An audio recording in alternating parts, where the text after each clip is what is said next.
Welcome. I'm Lee Cowan, and this is Here Comes the Sun, a closer look at some of the people, places, and things we bring you every weekend on Sunday morning.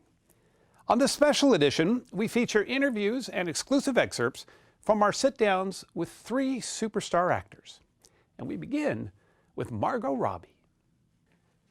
Actor and producer Margot Robbie's come a long way from her days on an Australian soap opera. And as she told our Tracy Smith, it's all thanks to hard work, hustle, and a lot of luck. And with the rest of the tourists, here we go through the Paramount Gate. In the movie biz, the Paramount lot in Los Angeles has always been sacred ground, a crossroads for stars of all sizes. And it still is. What's it like walking around here now? I love it. I remember when shooting up there. I remember I did all my dance lessons around there. It was so surreal being on the Paramount lot. Two-time Oscar nominee Margot Robbie says it's a place she never gets tired of. It's so exciting. There is nowhere more magical, nowhere more fun than a movie set. And she should know. What do you say we come in for my close-up now? Her film, Babylon, from our parent company, Paramount, is a picture made the way they used to make them, and maybe never will again. Director Damien Chazelle takes us on a 3-hour-plus deep dive into the chaotic underbelly of 1920s Hollywood, an epic story told in beautiful and sometimes lurid detail, with Robbie's character running off the rails in a place where the parties never seem to end. It seems like you're all about taking risks. Yeah. I like taking risks. How can I say? I'm a thrill seeker. If it doesn't scare the out of me, I normally don't really go for it. The girl seems nice. She is. She has no idea what's next. And in Babylon, there was a lot to be scared of. Many big tears. Big, you got it? Is that gum? Her character, the young actress Nellie Leroy, is a hungry outsider who turns out to be talented beyond anyone's expectations, with powers like the ability to cry her heart out on command.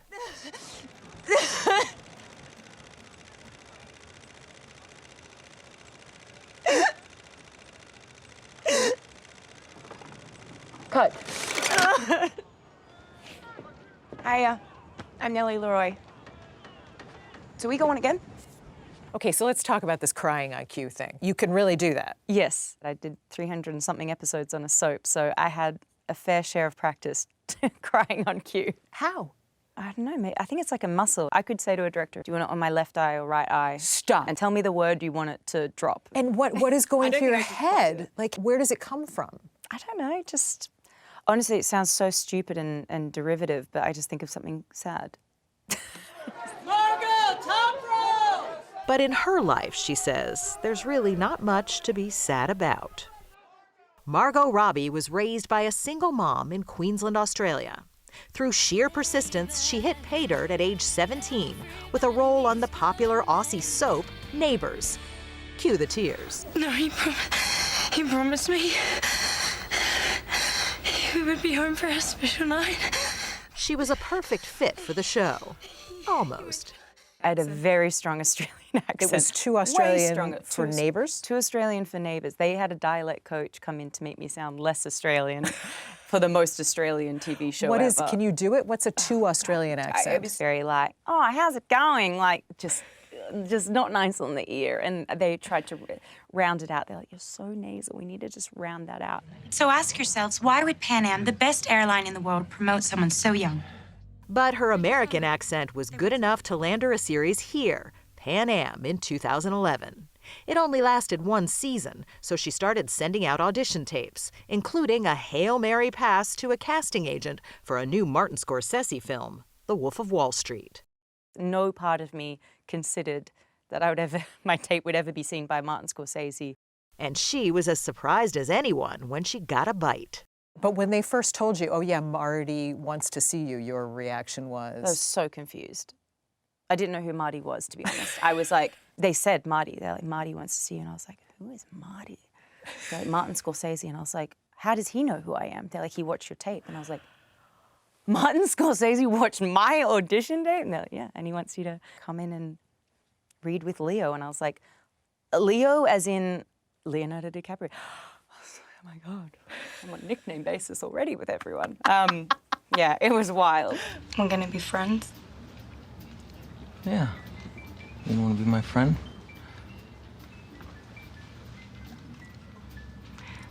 We're not gonna be friends.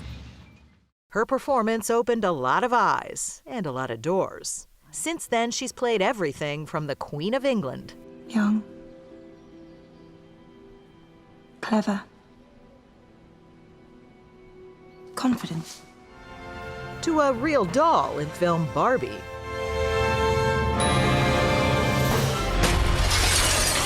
To a complete psychopath. Seriously, what the hell's wrong with you people? We're bad guys. It's what we do.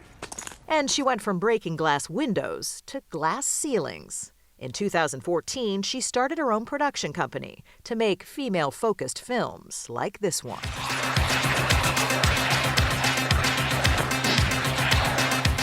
For the movie I, Tonya, Robbie actually learned to skate like an Olympic figure skater and to fight like, well, Tonya Harding.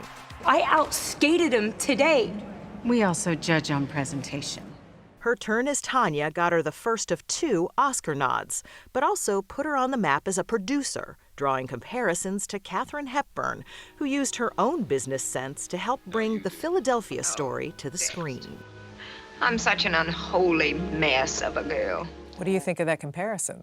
I mean, there could be no higher praise for me because I adore Katharine Hepburn. But yes, I think I definitely have that kind. I've always been like a bit of a, like, yeah, I've had a business savvy brain. And Robbie's success has allowed her to do things even more important to her than movies.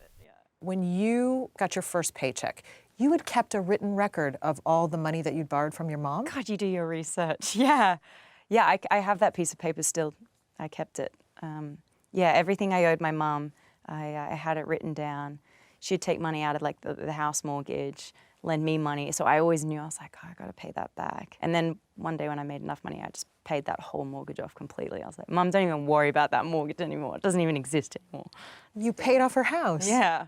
That's I awesome. think honestly, anyone in my position, you'd do that for your mom. Of course you would. Margot? Of course, she's made her mom proud in other ways. The British Film Academy celebrated her lifetime in film. Does it feel kind of weird to get that at such a fairly young age? Yeah, I at first I was like, I don't think I should be getting this. Like, aren't I too young to be getting anything that has the word lifetime in it? But then I was like, but I'll take it, thanks. Night night, honey. Don't worry about that. The car is not mine. And with her latest role, it's clear that she's earned her own place in Hollywood history. I mean, it's iconic. All these studio lots are, especially this one. I know I'm hardworking and blah, blah, blah, but I'm also the luckiest, yeah, person in the world. You know, every time that I did something, I was like, oh, now it's the top. It will never get better than this. And then somehow it's just kept getting better and better. I'm so, so grateful and lucky. And now here's an exclusive extended interview from Tracy Smith and Margot Robbie. Something you can only see right here on Here Comes the Sun. So when you watched Wolf of Wall Street, you didn't think that your acting was all that? I mean, you said you didn't feel like until I, Tonya, that you'd really, that you'd nailed it acting-wise? No, I didn't think I nailed it, actually, in Wolf. I thought I could have done better. I was bummed I held back in some instances, actually. I know that doesn't seem like a character. That was holding back? Yeah, that was holding back a little bit. And I think it was because I was, you know, I don't know, I just wasn't as confident back then. And I don't know, I think I had great moments in Wolf of Wall Street, but I felt like I could have done better. Wow. It's a beautiful performance, but okay. But so then you do I, Tonya, and that gave you the courage to write a letter. Yes. To one of my absolute heroes, Quentin Tarantino. I adore Tarantino films and always, always, always dreamed of being in a Tarantino film. That is like always been a bucket list. So you not email, you penned a letter. Yeah. I'm a very analog person. I write everything down. I do everything handwritten. But I also know that he writes, you know, he's a very analog person, like only has a home phone. You know, I've, you know, obviously read everything there is to read about him. So I thought he'd appreciate a letter more than an email. Plus, I was like, I don't even know if he has email. I don't know if he does that. And it worked. And it worked. Thank God he got that letter right after finishing writing Once Upon a Time in Hollywood. So much of what has happened to you seems lucky, but the truth is, it really is a combination of your preparing and going for it, and then luck coming in the door. Yeah, there definitely is an element of luck, but it's like, I don't know, it's like you have to work really, really, really hard so that there's room for luck to come in. It's like you got to work and work and work and work and do so much hard work and so much preparation and just tee up all the potential opportunities. So one of the themes of the movie is this idea that you're only in Hollywood maybe for a short time, but that what you create lasts forever. Yes. So I'm sure it's made you think a little bit about your own legacy, right? Even though you're so young. No, definitely. Do you think about what you'll leave behind? Definitely. It's why I had such a strong reaction to this movie. Like I said, I felt like this will be a movie people will watch in 10, 20, 30, 40, 50 years. And I'll be a part of that history. I'll be part of the legacy. And that lives forever. And there's a gorgeous scene in this movie between Jean Smart and Brad Pitt. And she says exactly that. She's like, yeah, you're going to die, but like, you will forever, someone will, you know, put on a film and you'll be dining with angels and ghosts for eternity. And it's so beautiful knowing you're, yeah, going to be on celluloid forever doing that movie is so special, yeah. But yes, definitely at the start of my career, my focus was just like getting a job, getting a foot in the door. I would do any job just to be on a film set. And then once I was established, it was like, okay, now that I know I can keep getting jobs, what other jobs I want to do? And for me, I want to be in films that are going to stand the test of time. You know, I watch movies from the past. Like I said, Philadelphia Story, one of my favorite films. Like, I rarely watch a current day movie. Very rarely do I watch something that's just come out.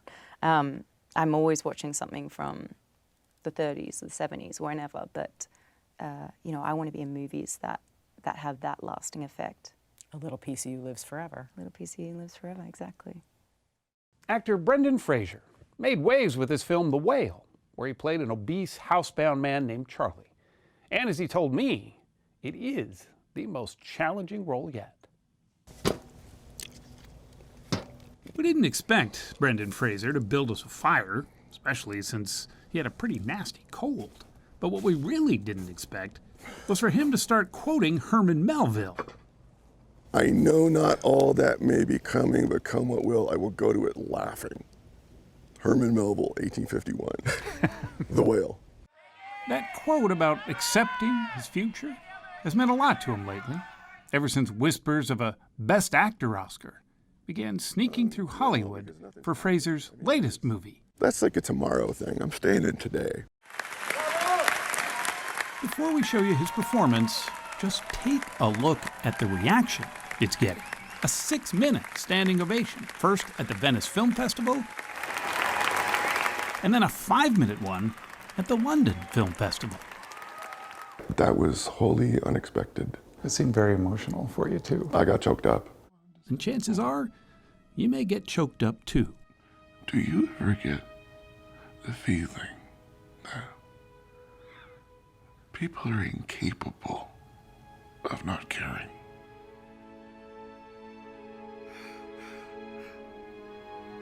People are amazing.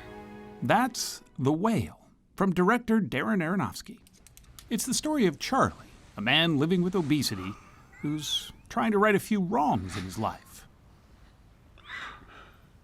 I'm sorry. Don't. Fraser says it is the most demanding role of his long career, and one of the most controversial. He worked with the Obesity Action Coalition to make sure his performance of Charlie was done with respect and empathy. I really hate you for putting me through this again, you know that? But to some critics, that wasn't enough. They say the film, and Fraser's use of a so-called fat suit, still stigmatizes those with larger body types. Exactly what Fraser says he was trying to avoid. It has us take a look at someone who we would otherwise just dismiss. I think this film has the ability to change hearts and minds about how we perceive those who live with obesity. His return to the big screen has Hollywood calling it a comeback. His fans have a better name for it. They're calling it a Brennaissance. whatever it is, Charlie is certainly a far different character than the one he was playing back in the 90s and early 2000s. Good catch.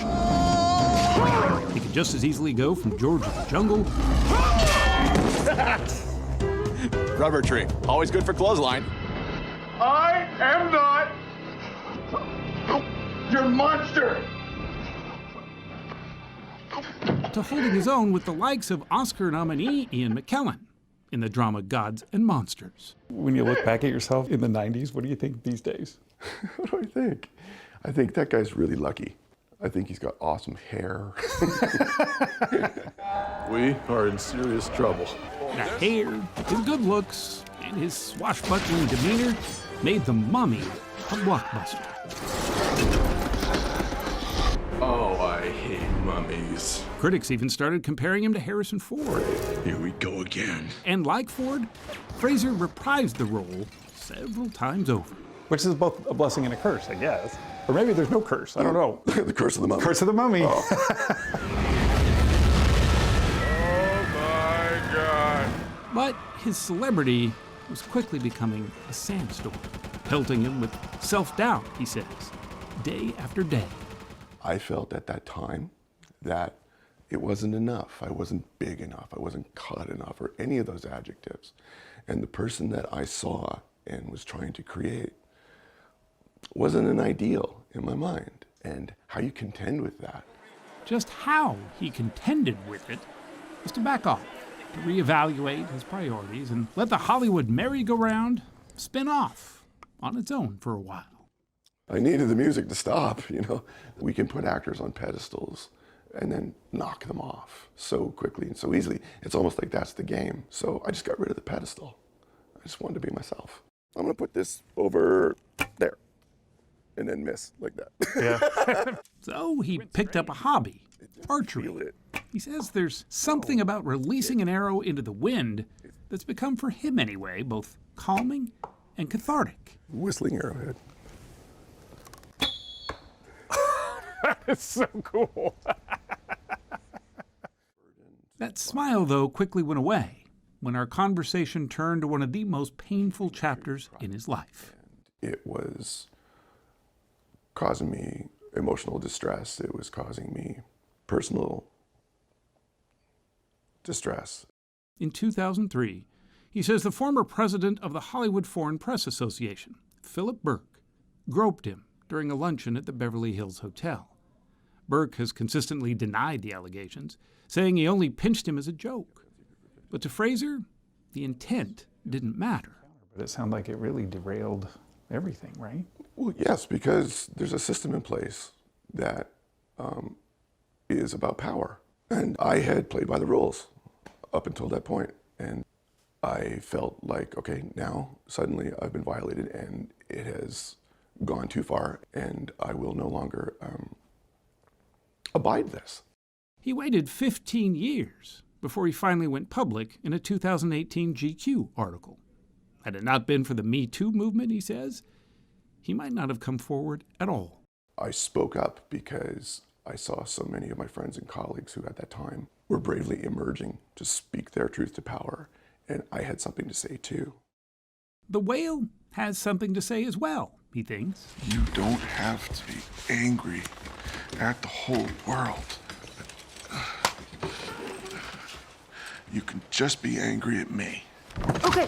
What he hopes audiences take away isn't pity, but an understanding that Charlie could be any one of us who loves, who cares, and grieves. Hey, Pee-wee, wanna go for a walk? Brendan Fraser has been through all of that pain himself. Pee-wee. And is now coming out the other side. Do you feel like those days of self-doubt when you were trying to step back from things to really focus on priorities, do you think those are behind you now, those days? It feels like a new day, that's for sure. Yeah. It does. It feels like a new, better, beautiful day. Here's an exclusive excerpt from my conversation with Brendan Fraser. You've obviously been doing tons of projects. You've never stopped working, and yet a lot of people are seeing this performance as a homecoming of sort or a reemergence of sort. What do you think about that? I was never that far away.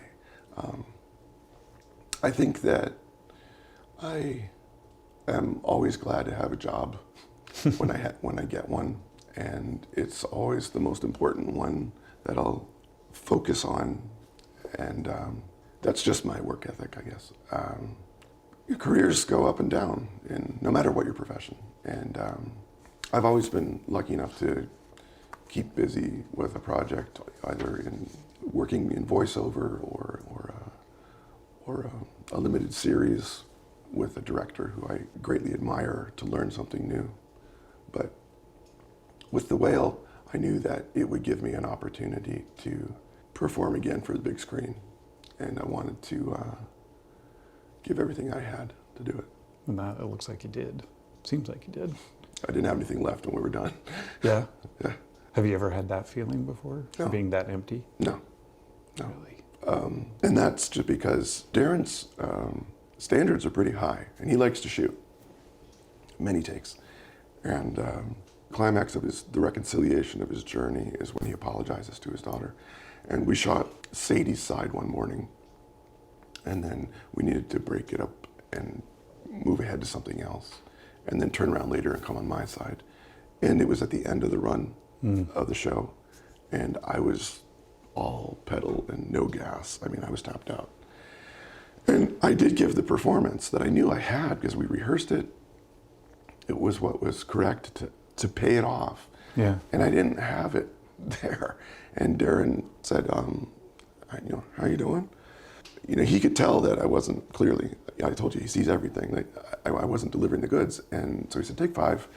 I sat by myself on the set quietly and had a little chat with myself. Fraser, get it together. This is the time. But if you feel fatigue or you just don't have it in you, you don't. And I felt like I failed. And he came back. We tried it again. It wasn't right. He said, okay, we're going to break for lunch. And he spoke to me and said, look, you peaked. It happens. He named actors he'd worked with. He said, the right thing to do is retreat. We'll come back to it tomorrow and try again. And I told him that is the kindest thing a director's ever done for me. And he said, I'm not being kind. I'm just protecting the performance. I'm protecting the movie. And I can respect that. But at the same time, I'm going to disagree with him and say it's still the kindest thing to give me another bite at the apple. So I did come back the next day, and we did get it at the top of the day. And it completed the journey. And he later told me that his hope was that, overnight when he tells his actor that you don't go home and turn it over in your head and psych yourself out, Right. You've got 3 kids who weren't even around when some of your big movies came out. What did they think? Like, do they? Yeah? That's Dad. What did they think? I never really asked them what they thought. I remember when Holden saw The Mummy, it was playing on like a loop one holiday weekend on cable. He started watching it and he recognized me. And then something happened. I don't know, The Mummy showed up and he got really frightened because he was very small. And I said, you don't like the movie? He said, no, it's too scary. I was like, it is a scary movie. And at that time, I was working with Harrison Ford. And I told him this, and he said the same thing about Star Wars. He's like, it is a scary movie for little kids. What were you working with Harrison Ford on? It was a film called Extraordinary Measures. Oh, that's right. That's right. Did you like him? Absolutely. It's Harrison Ford. Are you kidding? I know. I was like... He called me one weekend and he says, what are you doing? I'm like, what do you need me to do? He's like, can you get to the airport? Sure. He's like, okay, now. All right. So I got in a cab and he wanted to go for a ride in one of his airplanes. About inside an hour later, I was riding shotgun with Harrison in his plane flying around Portland. He gave me the stick for a while. I was like, I'm Chewbacca. It's all coming together. Actor Michelle Yeoh made a name for herself in Hong Kong action movies. Now, Hollywood is finally recognizing her gifts. Seth Doane caught up with her in Paris to discuss acting, aging, and art. I do all the roundhouse kicks, and all the, whether it's the side kicks, the back kicks. It's And not so a I just do it typical on the morning spot routine. and just do the shadow boxing by myself In your bathroom? in my bathroom. Every morning? Every morning, before I go to work. That work showcases Michelle Yeoh's physicality. Be it mesmerizing battle scenes in Crouching Tiger, Hidden Dragon, or daring stunts as a Bond girl in Tomorrow Never Dies. I know this much. And she packs that intensity into a simple line of dialogue in Crazy Rich Asians. You will never be enough. Now, after decades of acting, she's getting more recognition than ever. Time magazine named Yeoh Icon of the Year. And she's the lead role in the trippy Everything Everywhere All at Once. Let me finish talking with my husband. He needs to know how good my life could have been.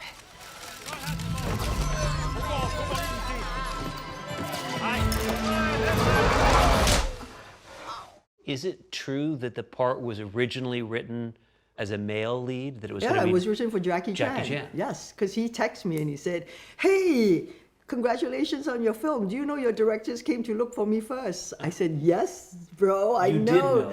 And so then I said, "You're lost, bro. Thank you."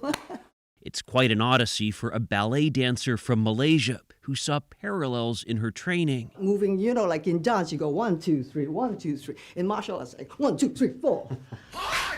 She found a way to cut her own path into film via 1980s Hong Kong martial arts movies. Now, in Everything Everywhere All at Once, she plays an unlikely universe-hopping superhero. I hadn't read anything that was so original. It really had everything and everywhere I wanted to go as an actor. You play so many different parts in that Yes. one role. A completely different person, completely different role. But how is that as an actor? What are the mechanics of switching like that? Challenging. The film requires both mental and punishing physical acrobatics. The actor, famous for doing her own stunts, starts each day with a sort of meditation apology. Please forgive me. I'm sorry. Thank you. I love you. This body takes a lot of bumps and bruises, so that is my way of saying thank you to it. So all these kind of things. She showed us her stretching routine, which starts before she gets out of bed. It's like you must know your body. Yeoh seems to defy aging, but was still surprised to get this role. It was amazing to think that at this point in my career, because, you know, it's like the older you get, they see you by your age rather than see you by your capability. But she says the directing duo known as the Daniels saw it differently.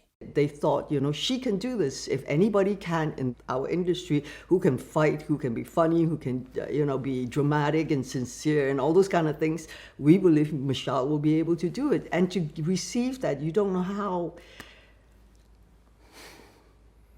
joyful. It touches you. Yes. Why so deeply? It's like when someone gives you the opportunity to show what you're capable of. Yeah.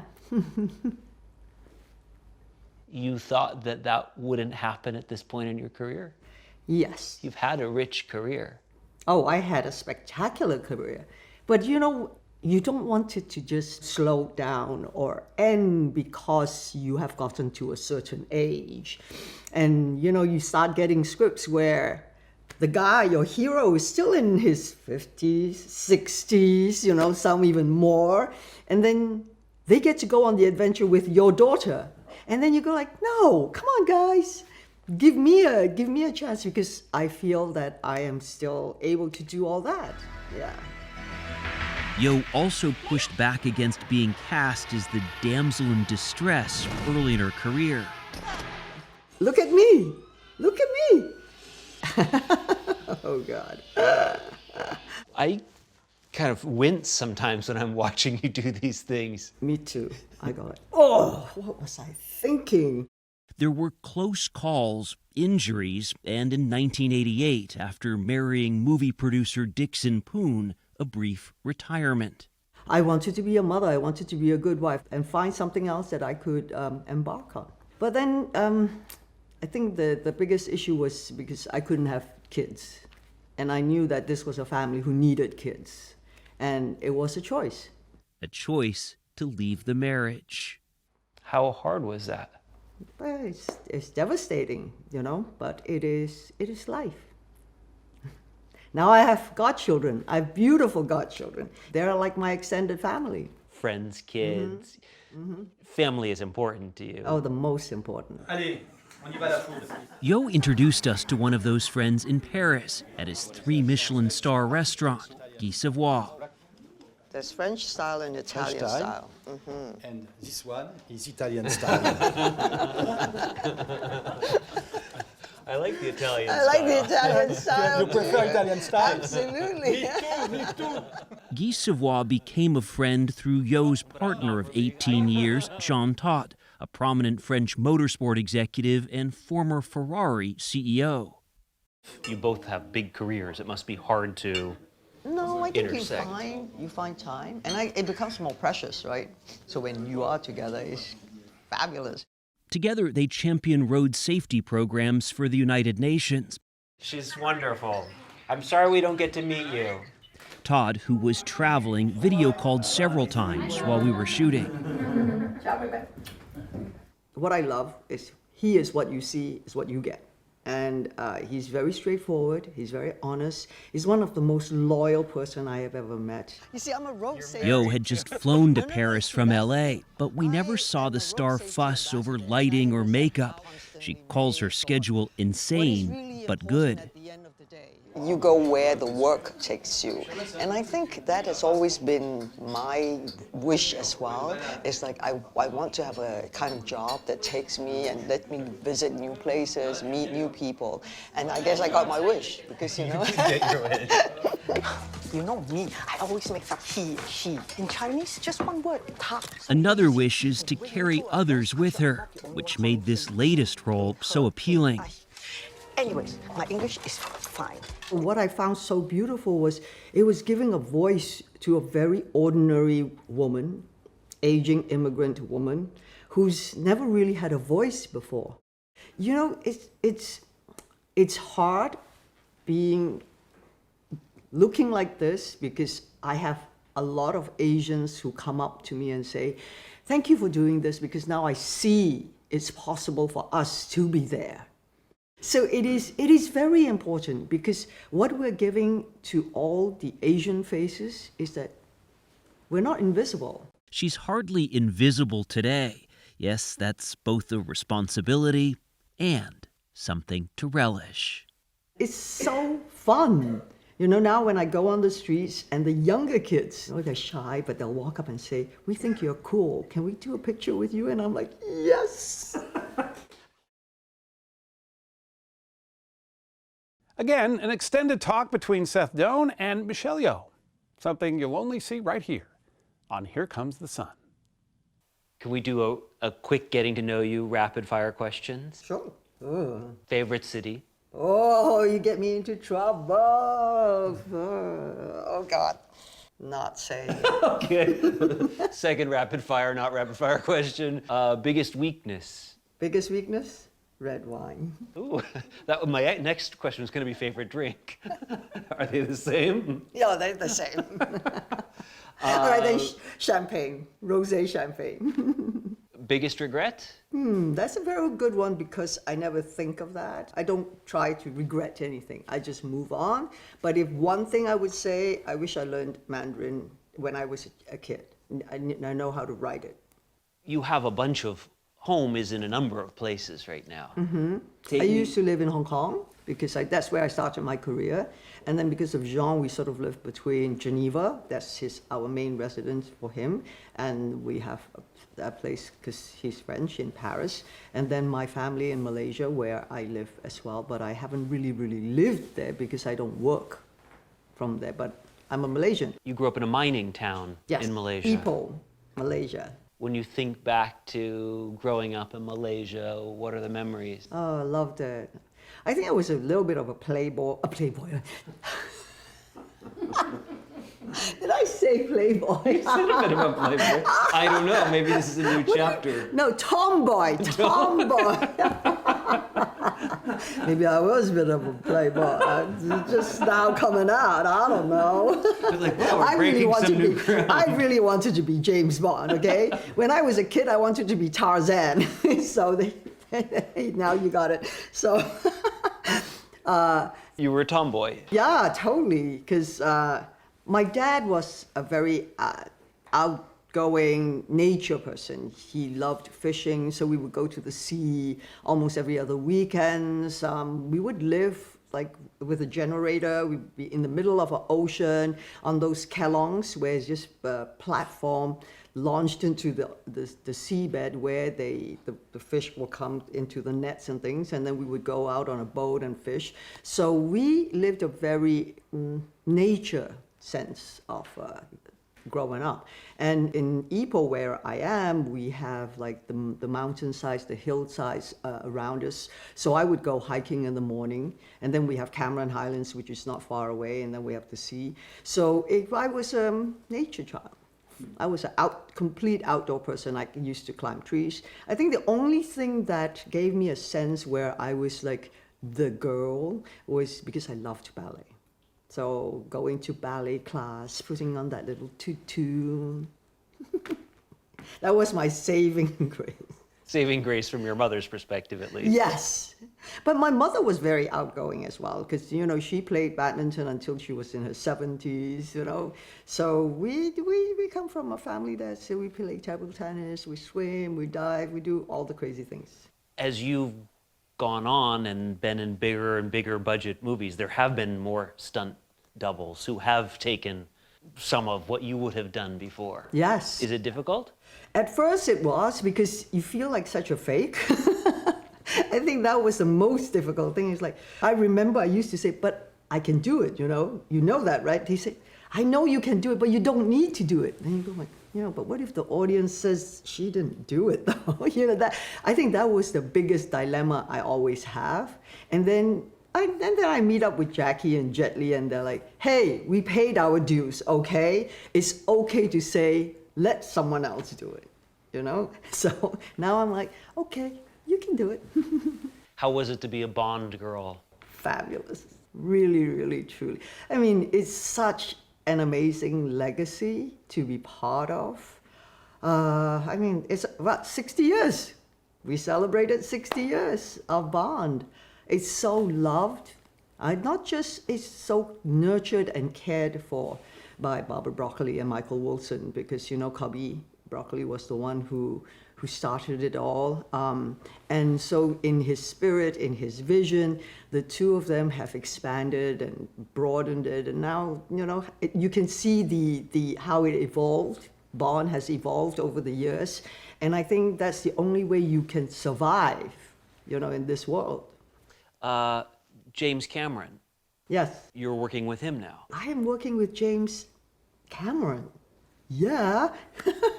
You've worked with some pretty big directors. I have worked with the most amazing directors, and I hope it never stops there. But, you know, throw me Spielberg, man, throw me Scorsese, throw me, like, I go, why? Just throw them at me. Yes, that just to watch someone who is so creative, it's a gift. And you're going to be continuing to work with him. These Avatar sequels come out every couple of years? Huh?